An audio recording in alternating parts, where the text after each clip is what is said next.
어제부터 에스겔 40장부터 이 에스겔이 맞춰지는 48장까지는 여러분들이 잊지 않고 기억하면서 따라와야 될 중요한 전제가 하나 있습니다. 그게 뭐냐 하면 하나님이 지금 포로로 끌려가 있는 에스겔, 또 이스라엘 백성들의 그 범죄함으로 마음이 높아져서 교만함으로, 또 그들이 우상을 숭배함으로, 또한 주변 나라들의 번영과 주변 나라들의 물질을 보고 부러워하는 마음을 가지고 그런 가치관을, 그 세속적이고 물질적인 가치관을 가지고 살아가는, 그래서 그들의 신앙의 목적이 하나님을 이용해서 자기의 필요를 쟁취해내고자 하는 그런 신앙, 그런 것 때문에 하나님께서 그들을 포로로 끌려가게 하셨어요. 그래서 여러분, 우리가 지금 이사야, 예레미야, 에스겔 여기까지 오면서 하나님 계속 거기에 대한 책망이셨죠. 그들의 교만, 그들의 우상숭배, 그들의 주변 나라들로부터 받는 영향력, 이것을, 그래서 주변 나라들을 심판하시겠다고, 주변 나라들의 그 번영을 위하여 그들이 영적으로 음란하게 행했던 모든 것들을 하나님 심판하시겠다고 그렇게 말씀해 오셨습니다. 그런데 하나님의 마음은 심판으로 끝나는 게 아니에요.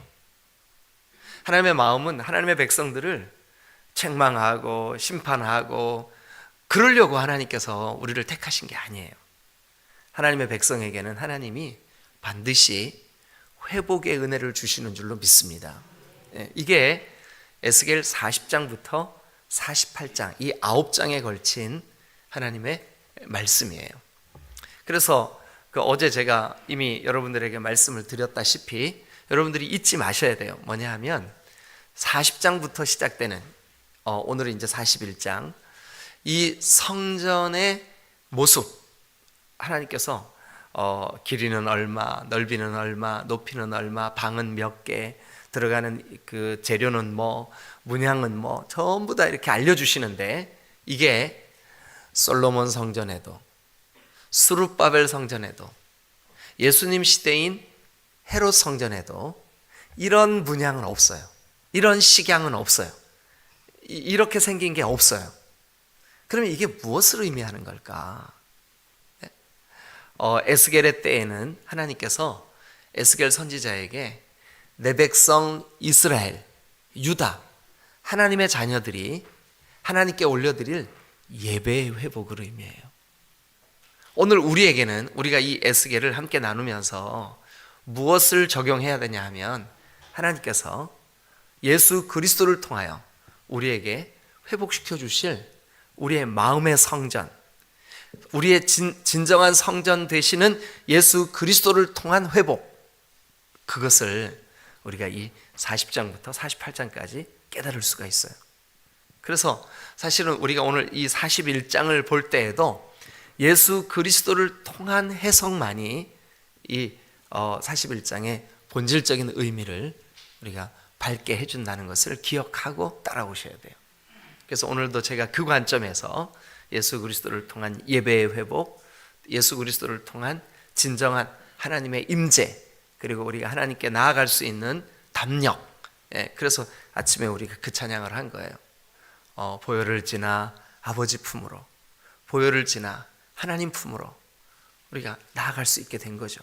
구약에는 짐승 제사로 우리가 여러분, 우리가 그 신앙생활 하면서 오늘 회개했다고 내일 죄 안 져요? 또 죄 짓죠, 그죠? 그런데 예수님께서 우리를 위하여 단번에 대속의 제물이 되셔서 우리를 하나님 앞으로 나아갈 수 있는 담대함을 주셨어요. 그리고 오늘 우리가 그 관점으로 41장을 또 봐야 이 말씀이 해석이 되고 또 이해가 되고 풀릴 줄로 믿습니다. 그래서 우리 오늘 아침에도 그런 관점으로 우리가 예수 그리스도 안에서 어떤 부분이 진정으로 하나님께서 회복을 주시는 은혜가 있는지 우리가 좀 살펴보도록 하겠습니다. 자, 일단 41장 1절부터 우리 같이 볼 텐데, 거기 보면 그가 나를 데리고 이렇게 시작하죠, 그죠? 근데 그가 누구냐 하면 40장, 어제 봤던 40장 3절 말씀을 한번 보세요. 3절 말씀. 거기 보면 나를 데리고 그랬죠, 그죠? 그 다음에 2절도 보세요.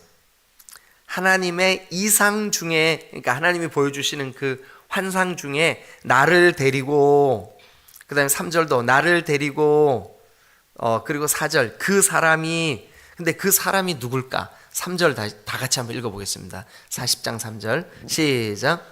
나를 데리시고 거기에 이르시니 모양이 놋같이 빛난 사람 하나가 손에 삼줄과 측량하는 장대를 가지고 문에 서 있더니. 예, 빛난 사람 하나가 그랬죠, 그죠?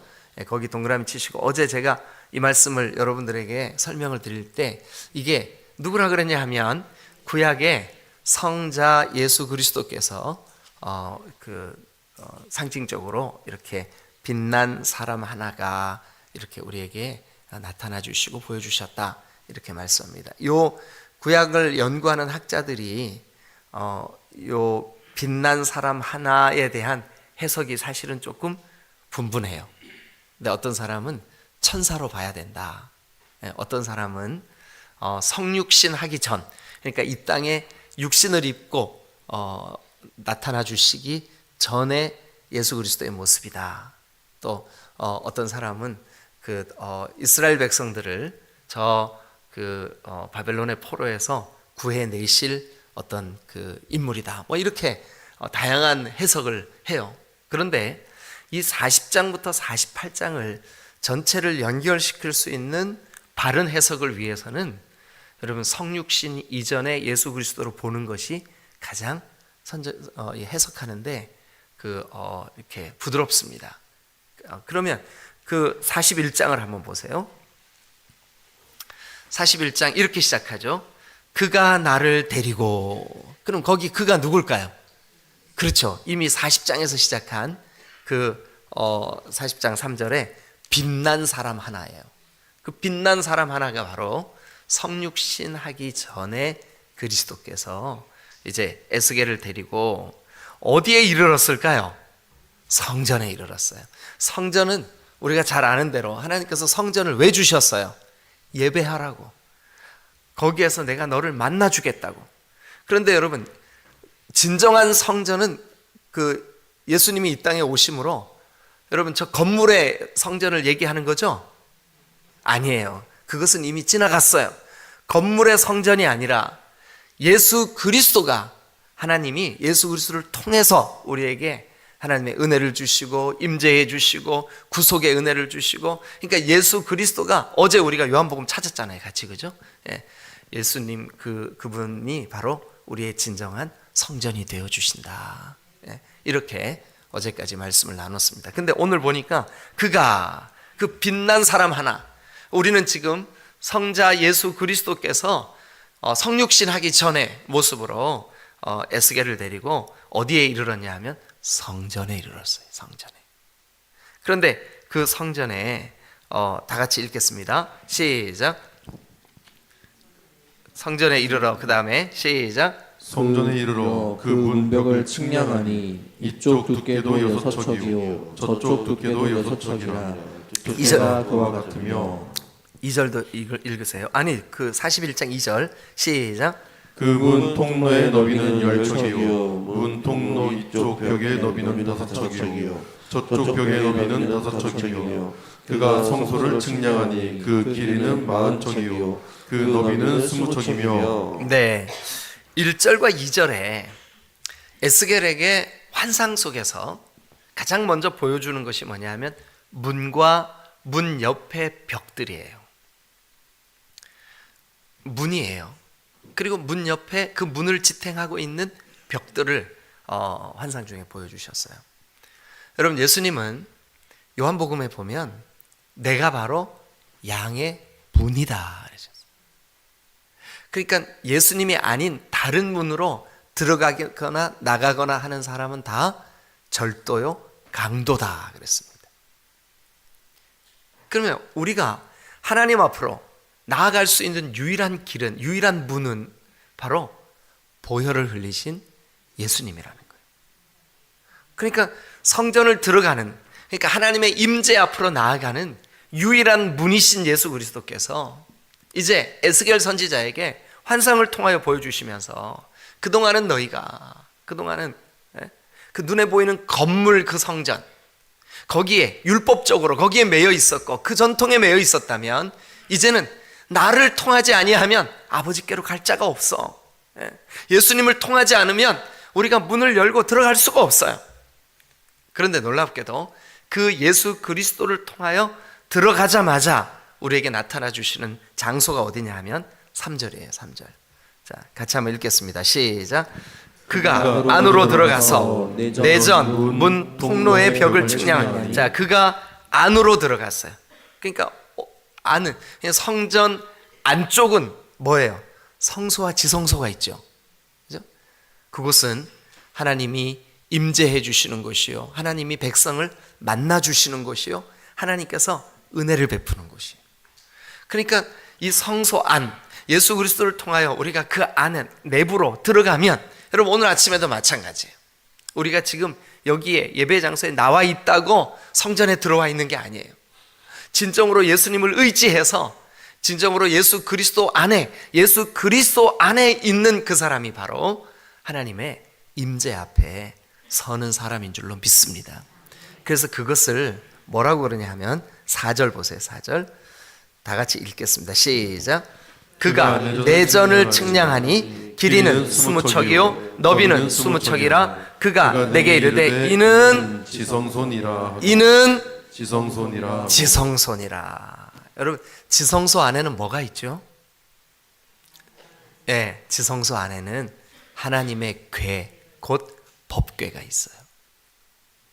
여러분 이 그 법궤에 그 내부의 법궤 안에는, 법궤는 여러분 말 그대로 상자라는 뜻이에요. 테바라고 하는 히브리 말인데 상자.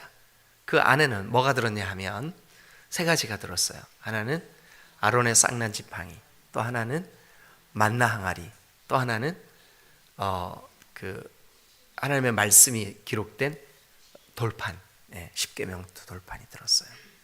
그런데 그곳이 그 법궤의 그 뚜껑, 법궤의 그 위쪽은 두 천사가 이제 두 그룹이라고 돼 있는데 그 크루빔, 이게 천사라는 뜻이에요. 천사가 이렇게 만들어져 있고 그곳을 시은좌, 즉 하나님께서 은혜를 베푸시고 그곳에서 만나 주시겠다. 그곳에서 네 죄가 사하여지고 그곳에서 만나 주시겠다. 그래서 대제사장은 1년에 한 번 백성들의 죄를 다 짐승의 피로 대신 들고 그 지성소까지 나아가는 거예요. 그리고 그곳에 피를 붓고 하나님 내 백성의 죄를 용서해 주세요. 그래서 거기는 사죄의 장소예요. 그곳은 은혜의 보좌예요. 그것은 하나님이 백성들의 모든 죄를 용서해 주시는 곳이에요. 그런데 그곳을 총체적으로 뭐라 그러냐 하면 지성소라 그럽니다. 지성소. 근데 에스겔에서 여러분 그동안 이스라엘 백성들이 그 누구도 1년에 한 번 대제사장 외에는 1년에 단 한 차례 대제사장 그 한 사람 외에는 지성소로 갈 수 있어요, 없어요? 없어요. 그런데 여기 보세요. 에스겔의 환상으로 보니까 3절 처음에 그가 안으로 들어가서, 그러면서 자 4절 그가 내전을 측량하니, 그래서 그를 통해, 그가 데리고 들어가고 그를 통해 어떻게 되냐 하면 여러분 누구나 지성소를 볼 수 있게 된 거예요.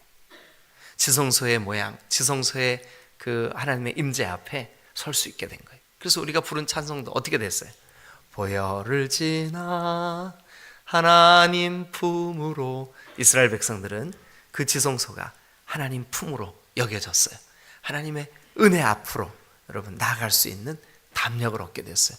여러분 우리는 예수 그리스도를 통하여서 오늘도 그 거룩하신 하나님의 임재 앞에 나아갈 수 있게 된 줄로 믿습니다.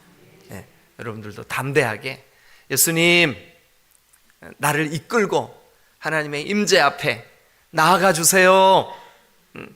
하나님, 예수 그리스도의 은혜 때문에 하나님 나를 주님께서 통치해 주시고 다스려 주세요. 예, 제가 자주 장례식장에 가서 이렇게 뭐 위로 예배나 그럴 때 여러분 몇 번 한 두세 번 설교한 것 같은데 여러분 들으셨죠? 뭐냐면 스가랴가 본 환상이에요. 스가랴가 본 환상. 제가 잠깐만 같이 가서 이렇게 보고 다시 여기로 돌아오겠습니다. 여러분 에스겔 41장을 이렇게 뭘로 끼워 놓으세요. 그리고 우리 어디로 다 같이 가보시냐 하면 스가랴로 한번 가보세요. 스가랴 3장입니다. 3장.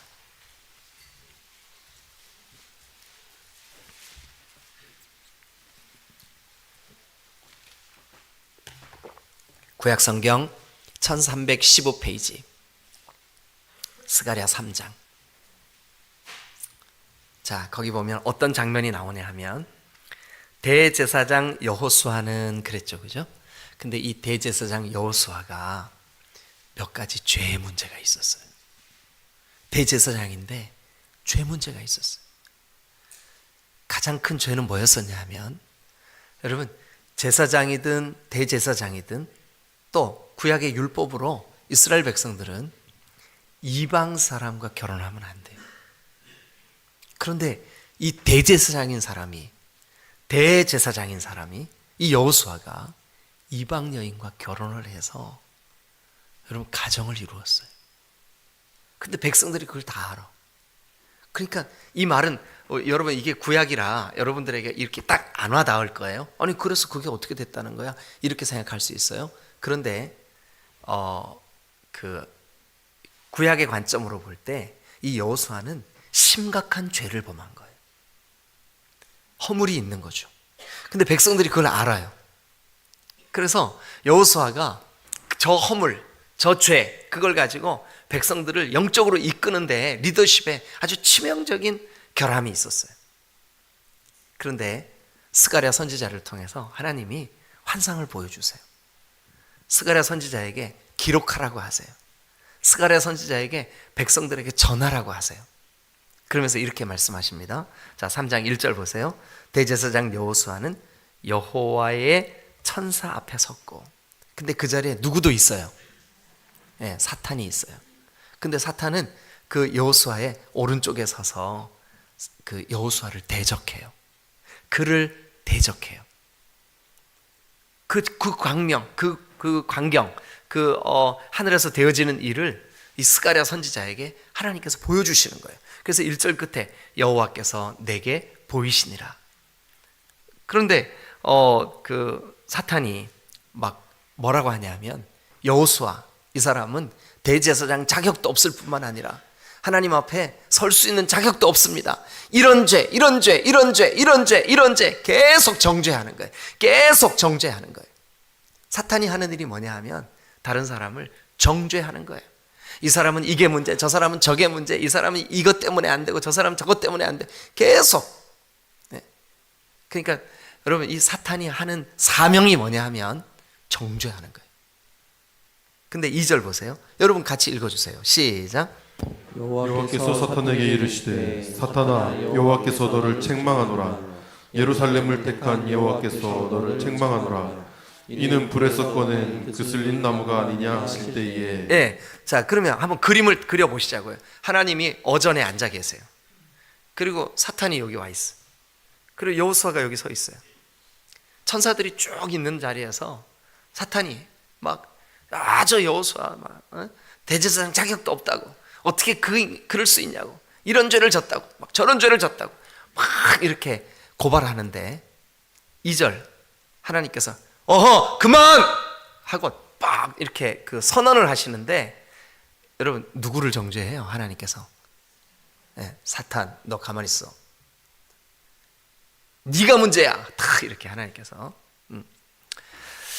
여러분 그러면서 실제로 스가랴 선지자가 그 환상 속에 여호수아를 보니까 3절 보세요. 여호수아가 더러운 옷을 입고 천사 앞에 서 있었습니다. 여러분 우리 그 어제 엊그제 주일날 라오디게아 교회 설교 들으셨죠? 근데 라오디게아 교회가 여러분 흰 옷을 사서 입어라. 그래 그 말씀 있었죠, 그죠?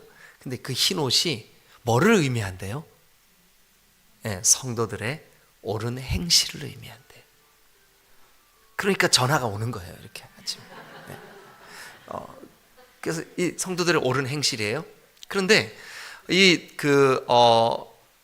여호수아가 더러운 옷을 입고 있다. 그것은 여호수아의 행실이 어땠다는 거예요? 지금 정죄할 만하다는 거예요. 근데 하나님은 여호수아를 책망해요, 사탄을 책망해요? 사탄을 책망해요. 그러면서 하시는 말씀이 4절 읽으십시다. 시작. 여호와께서 자기 앞에 선 자들에게 명령하사 그 더러운 옷을 벗기라 하시고 또 여호수아에게 이르시되 내가 내 죄악을 제거하여 버렸으니 내게 아름다운 옷을 입히리라 하시기로. 저는 이 4절이 장차 저에게 되어질, 그리고 진정한 예수 그리스도 안에 있는 여러분들에게 되어질 마지막 때의 모습인 것 같아요. 분명히 그래요. 확실합니다. 여러분 기억하세요. 우리 중에 죄와 허물이 없는 사람이 아무도 없어요. 그런데 예수님께서 우리를 그 거룩하신 하나님 지성소 앞에까지 이끌어 가셨어요. 그리고 그 앞에 서게 하셨어요. 하나님이 이렇게 말씀하십니다. 여호와께서 자기 앞에 선 자들, 천사들입니다. 자기 앞에 선 자들, 하나님의 수종드는 자들입니다. 그들에게 이렇게 명령합니다. 여호수아가 입고 있는 더러운 옷을 벗겨라. 그리고 그의 죄악을 다 제거하여 버렸으니 아름다운 옷을 입혀라. 우리에게도 이렇게 해주실 줄로 믿습니다. 이게 복음이에요. 이게 하나님의 놀라운 선언이에요. 예? 여러분, 스가랴가 이 환상을 보고 이 환상을 본 이야기를 우리 성경에 기록을 했어요. 그리고 그 포로에서 돌아온 허물투성이인 이스라엘 백성들에게 이 말씀을 설교했어요. 선포했어요. 그때 대제사장 여호수아도 힘을 얻었겠지만 여러 허물과 죄로 연약한 이스라엘 백성들, 포로에서 회복되어 온 이 사람들, 얼마나 큰 위로가 됐을까요? 야, 우리 하나님이 내 허물을 보지 아니하시고 하나님의 그 거룩한 심판대 앞에서 우리에게 더러운 옷을 갈아입혀 깨끗하고 정결한 옷으로 하나님의 거룩한 그리스도 예수의 거룩한 신부로 우리를 세워주시는구나. 할렐루야. 예, 그게 우리 다시 에스겔로 한번 가보시자고요. 에스겔 환상 41장 4절. 자, 일단 그 4절에 그가 내전을 측량하니, 내전에 동그라미 치세요. 내전, 바로 여러분 성전 내 앞 안쪽이에요. 그걸 측량하는데 그곳이 뭐예요? 4절 끝에 설명해요. 이는, 그러니까 이것은 지금 측량한 이 성전 내전은 뭐래요 지금? 지성전. 거기는 1년에 한 번밖에, 대제사장님밖에 들어갈 수 없는 곳이에요. 근데 예수님이 우리를 위하여 십자가의 대속의 제물이 되셔서 영원토록 단 한 번에 우리를 위한, 우리의 죄를 속죄하는 여러분 제물이 되어주신 줄로 믿습니다. 그래서 우리는 지성소 안에 담대히 나아갈 수 있는, 존귀한 주 보혈이 어떻게 하셨어요? 내 영을 새롭게 하신 줄로 믿습니다. 내 영을 새롭게 하시네. 뭐가요? 존귀한 주 보혈이, 여러분 예수 그리스도의 그 보배로운 피가, 그가 우리를 이끌어, 그가 우리를, 그 빛난 사람 하나, 그 예수 그리스도 이 땅에 성육신을 하고 이 땅에 오시기 전에 이미 우리를 위하여 우리의 죄와 허물을 다 용서하시고 우리의 손을 붙잡아 지성소 안에까지 이끌어 가시는 줄로 믿습니다.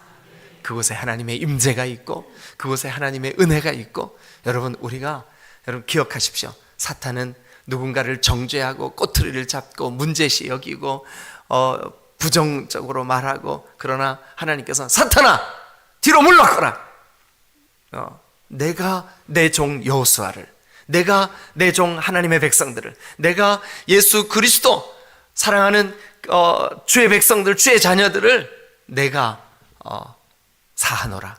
그리고 그들의 더러운 옷을 벗기고 그 죄악을 사하고 깨끗하고 정결한 옷으로 갈아입혀라. 여러분, 그게 하나님께서 우리를 위하여 그리스도 예수를 통하여 해주신 일입니다. 우리가 여러분 개인적으로 에스겔 읽으실 때 좀 어려우셨죠? 그러나 그 관점으로 한번 보세요. 이 예수 그 에스겔 40장부터 48장은 예수님을 통하여 우리에게 회복시켜 주실 거룩하신 하나님의 성소 이야기구나, 성전 이야기구나. 그런데 여러분, 그가 우리를 이끌어 어디까지 가십니까?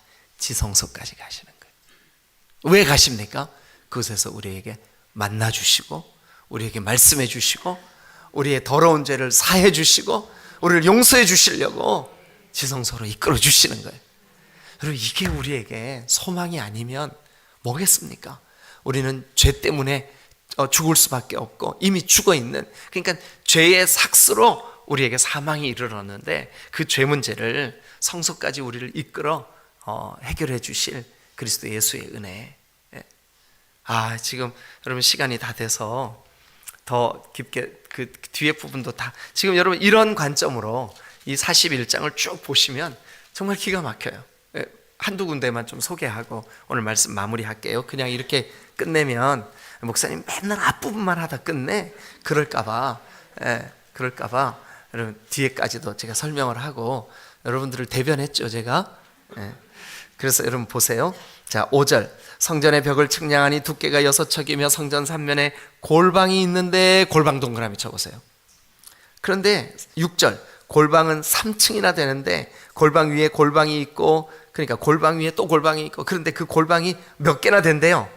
30개나 된대. 그러니까 이 30개나 된다는 말은 다른 말로 뭐냐 하면, 이 성소 내전에 들어가서 보니까 세상에 골방이, 골방 위에 골방이 있고, 골방 위에 골방이 있고, 골방 옆에 골방이 있고, 골방.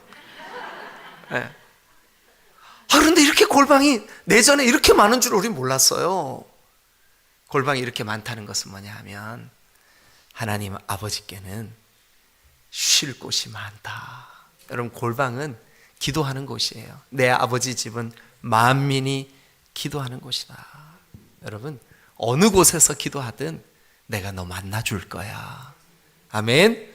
그것을 상징적으로, 하나님, 제가 하나님 만나고자 내전까지 들어갔는데 거기 내가 있을 곳이 없어요. 그럴까봐 여러분, 이것은 골방이 이렇게 30개나 되고 골방 위에 또 골방이 있고 골방 위에 또 골방이 있다라고 하는 이 표현은 에스겔에게 지금 저와 여러분들에게 보라는 거예요. 너희가 거할 처소, 너희가 기도할 그 기도의 골방, 이렇게 많다. 여러분, 우리가 기도할 시간, 기도할 장소, 그게 없어서 하나님께 기도 못합니다 라고 변명할 수 없어요. 진정한 예수 그리스도 안에 있는 사람들은 여러분들이 거하는 그 모든 곳이 다 기도의 골방인 줄로 믿습니다. 그리고 18절도 한번 가보세요. 18절. 그 내전에 있는 여러 모양들, 그리고 이 벽에 있는 이 널판들, 이런 곳에 널판지에는 그룹들과, 동그라미 쳤어요. 그룹들과, 이게 이제 그룹들과, 이게 크루빔이라고 하는 히브리 말을 그냥 소리 나는 대로 이렇게 번역을 한 거예요. 이게 뭐냐면 천사라는 뜻이에요. 그래서 오히려 천사들과 이렇게 번역했으면 더 쉬울 뻔했어요. 그런데 어쨌든 우리가 가지고 있는 이 개역개정 성경에는 그룹들과 천사들이에요. 그리고 종려나무를 새겼는데, 종려나무 동그라미 치세요. 종려나무. 예수님이 호산나, 주의 이름으로 오시는 이여, 승리의 입성. 예수님께서 내가 바로 메시아다 하는 것을 공개적으로 선포하실 때 백성들은 종려나무 가지를 꺾어다가 바닥에 깔았어요. 흔들었어요. 막 흔들면서 호산나 소리쳤어요. 왜 흔들었냐 하면, 왜 예수 그리스도 앞에서 막 이 종려나무 가지를 흔들었냐 하면, 이 종려나무 가지는 왕의 나무란 뜻이에요. 실제로 제가 이스라엘 가가지고 종려나무 밑에서 이렇게 하늘을 쳐다보면 종려나무가 이렇게 있잖아요. 왕관 모양이에요. 왕관. 종려나무가 희한하게 생겼어요. 왕의 나무예요. 그런데 이 종려나무는 승리를 상징해요. 승리. 왕관, 승리. 그런데 여러분, 우리가 이 세상에서 어떤 그 연약함을 가지고 또 어떤 몸부림을 치며 살았든 간에 주님이 우리를 이끌어 성소의 내전으로 데리고 들어가셔서 그곳을 딱 보여주시는데, 그 벽이나 이런 곳에 새겨질 수 있는 곳에 천사들이 그리고 종려나무가 가득 문양으로 새겨져 있다는 뜻이 도대체 무엇일까요? 무엇을 의미하는 걸까요? 여러분, 우리 눈에 보이지 않지만 주의 천사들이 우리를 이 땅을 살아갈 때도 응원하고 보호하고 우리를 돕는 줄로 믿습니다. 오늘도 여러분들의 삶의 걸음걸음마다 하나님께서 천사들을 보내서 아무개야, 힘내, 주님과 동행해, 너 그런 부정적인 생각, 나쁜 생각 내어버려, 그러면서 우리를 응원해 주실 줄로 믿습니다. 그 승리하시는 주님이 오늘 우리 가운데 동행해 주시는 거룩하신 구주 예수 그리스도이심을 믿으시기를 축원합니다. 여러분, 그렇게 하면요, 이 에스겔이 사실은 그렇게 어렵지는 않아요. 이렇게 보면 이렇게 봐져요. 이해가 되진다고요.